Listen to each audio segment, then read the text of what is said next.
दिल लग जथे छत्रपा माँ कसम भैया तोर गाना ला सुन के ना देटूरी का गजब के नाचिस माँ कसम। सुनना सुनना ते नाचे हसना मैं तोर लिए एक शब्द बस बोलूं का जानता बताऊं 150 रुपए देगा। तबे तक थका अरे कैसे करो शादी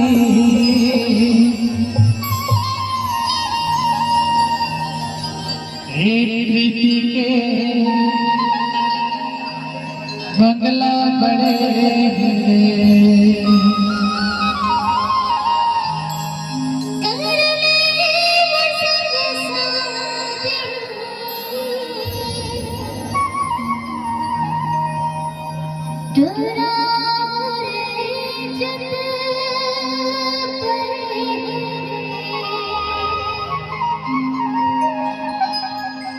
तोर इज्जत नहीं पड़े पूजा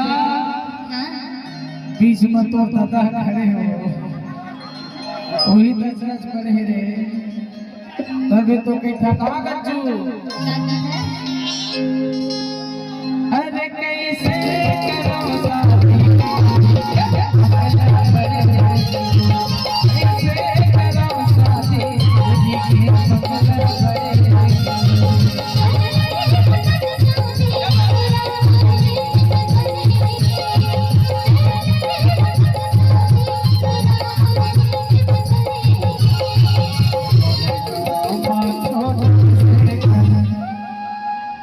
करो टूरी जीते भारी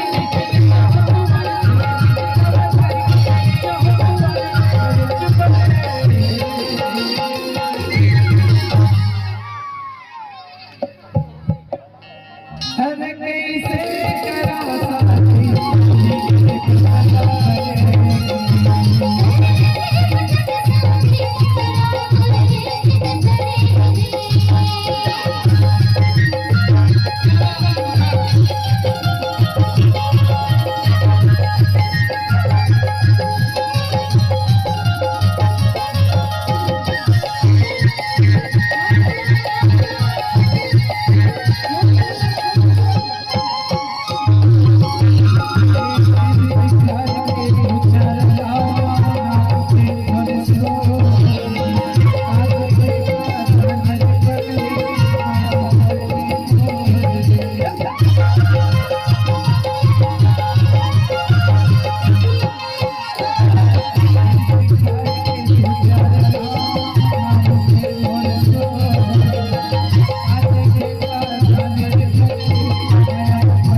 पूजा चोरी लाग रे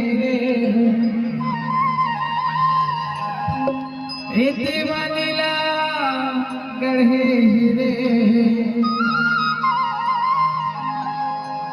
अरे कैसे करो